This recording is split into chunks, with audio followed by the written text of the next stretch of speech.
So, in today's video, I'd like to talk about the design. Not really any design in particular, but just design as a whole. Or to be a little bit more specific, why is design everywhere in every field becoming bad? Although I will be zooming in on some branches of design, I will be mostly keeping it objective and zoomed out. If you're new to this channel, please consider subscribing, liking, share, and or subscribe. Also, don't forget to comment. I do need that YouTube algorithm. And without further ado, let me just jump into this right away. Oh, and almost forgot. Shout out to Chemical Romance. Thank you for the support. I do want to make clear that I am not just talking nonsense here. I am a graphics designer, so I do know design. Wow. Amazing wordplay here. I'm sort of reluctant to write a script. It kind of takes too long. I don't like to write. Reminds me of when I was back in school. So whatever comes to my head, I'll spit out. Yeah. I suppose the beginning of my rant about bad design should begin with technology. And that is because modern day people, me and you, we interact with technology on a daily basis, and so why not begin there? And I'm basically just gonna come out and say that I blame Steve Jobs for absolutely every bad thing with technology today. Yeah, I'm not gonna hide behind, long sentences trying to explain, the fluctuations and flows of human psychology that led to us making things look the way they do today. I'm just gonna pin it on Steve right off the back. Because I mean, let's be honest, he was the one who, when he came out on stage with that iPhone, everybody lost their fucking minds. And since then, sort of everything has orbited that design. I mean, just think about all the phones that we have today in 2025 and the phones that we had back then when iPhone first came out and subsequently after. I mean, we still have smartphones with smooth round edges. We still have phones that are relatively thin.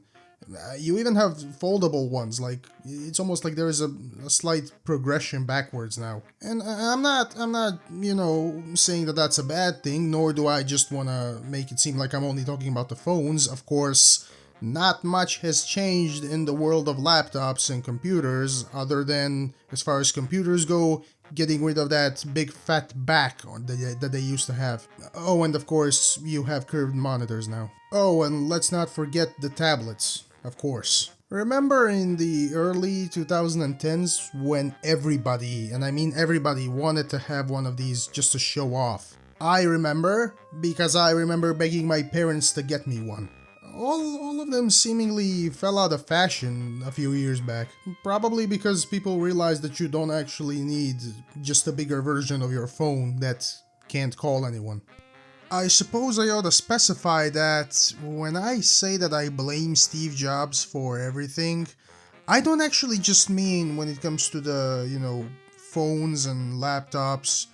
I'm talking about pretty much design in every field, be that automotive industry, be that architecture, be that what other field is there? I don't know, sports. But the point of being that it's the moment iPhone arrived, everything else sort of became an iPhone in a way. Like that's when they really started to make all the cars look sleek, all the buildings pretty much look the same everywhere. Though before I go too much off topic, let me go back and just go into the next field. Another field of technology that likewise has gone downhill is the automotive industry and the design and the look of vehicles. And I mean, I don't need to speak on this much other than to just show you this ad for the new Jaguar.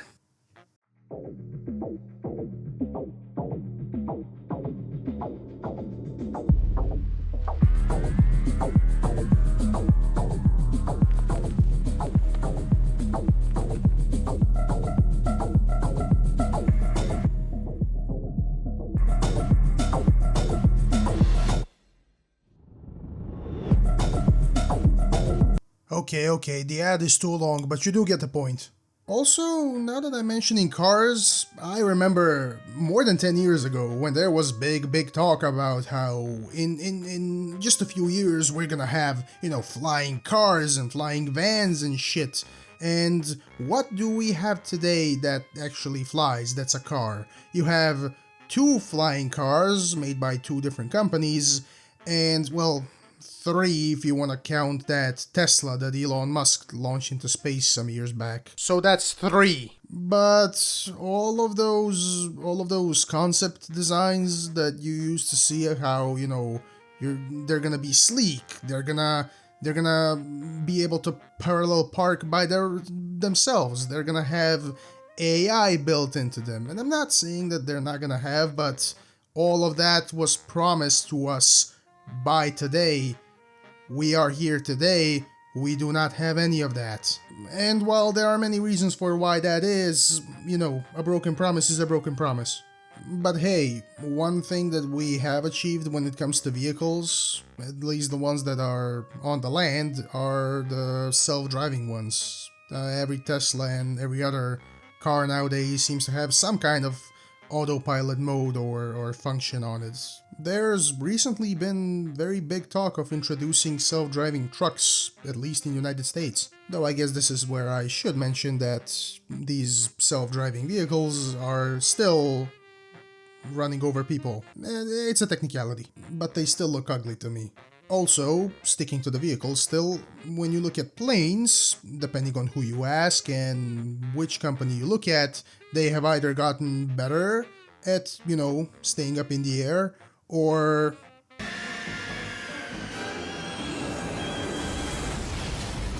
have gotten worse at staying up in the air. Looking at you, Boeing. At least in this field, I might have some positive news. If we put flying cars aside, planes that have sort of always been meant to fly are looking at a potential upgrade in the future, given that a plane design eerily similar to the infamous Concorde might be making a return. Just of course without the, crashes and fuel consumption and, mortal unaffordability. As I mentioned before, another branch of design that has likewise more or less stayed the same for the last 20 years is the branch of architecture, and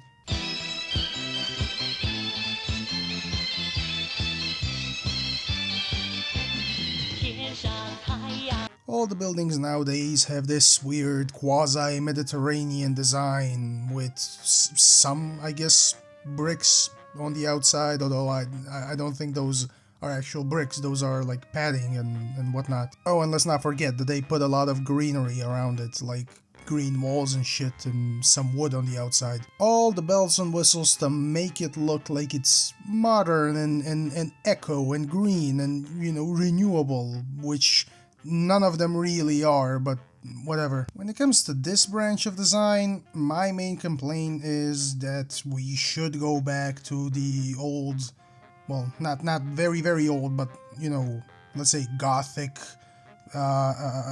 modern, early modern, I'm talking 20th century, early modern type of architecture that gave off a somewhat fancy look to it. Not this modern day 21st century 2025 weird fancy look. I don't like this. The facade of a building is supposed to sort of give it some form of uniqueness to make it stand out in the sea of buildings that is a town or a city. That's why those buildings that were built in the past had some kind of a soul to it, because they were unique, because with the weird shapes and colors and materials that they used on the outside, they wanted to attract your attention.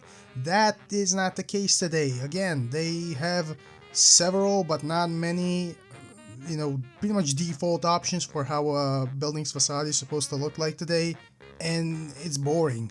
The worst thing is, it's not just about, residence buildings, hotels, hospitals, and whatnot. It's also when it comes to houses. Like, I do understand that there is only so many ways that you can design a house from the outside and decorate it and whatnot. But, you know what? I think I'm gonna leave this topic now.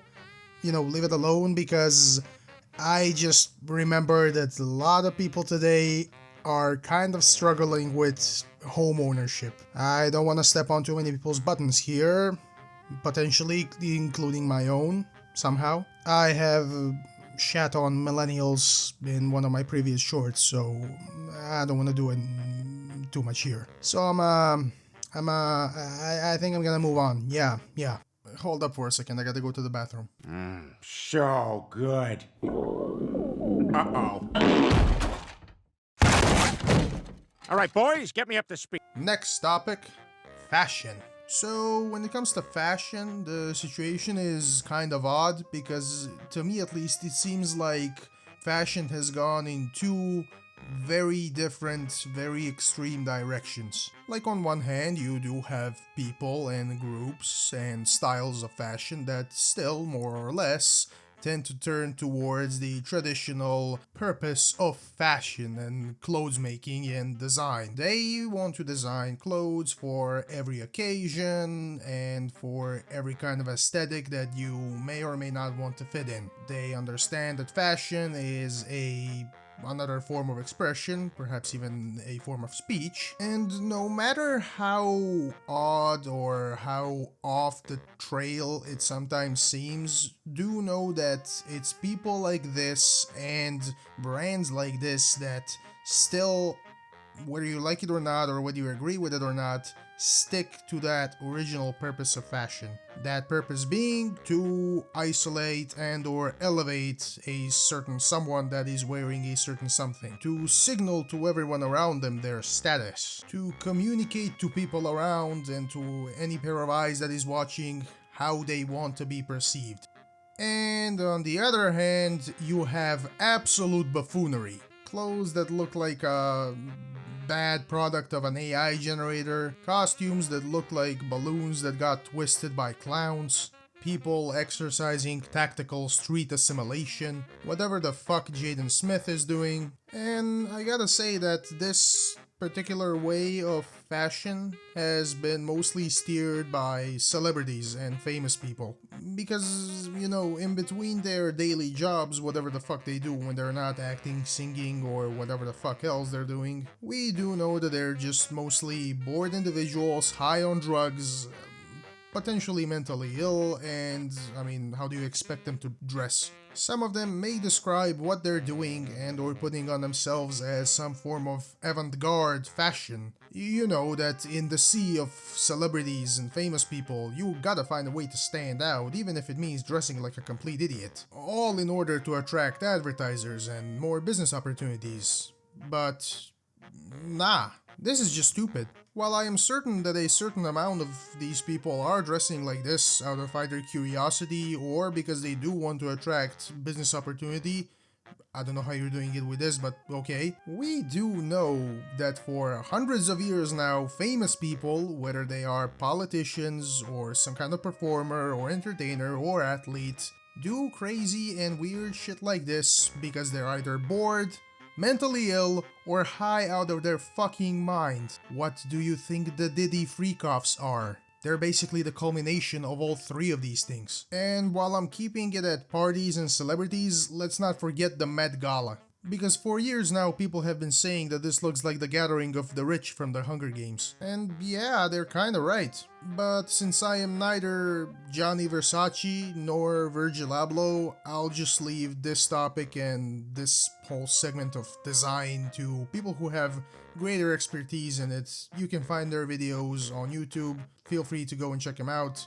They'll offer you a far greater insight into this than I am. Also, I don't want to make a video that's too long. And with that said, let me get into the final topic, and one that is kind of related to my field of study and expertise, the graphic design, or should I say a field connected to graphic design, web design. Some of you may think that I should have started basically with this topic, but since I'm not writing a script, I'm kind of too lazy to write a script, I kind of saved it for the last, and since I know a thing or two about this, I guess it kind of worked out that it comes out on the end, you know, saving the best for last or whatever. And the story of web design and how web design is developed app to app or program to program or a piece of tech to piece of tech can basically be summarized in this sequence. It starts off solid, it gets slightly better,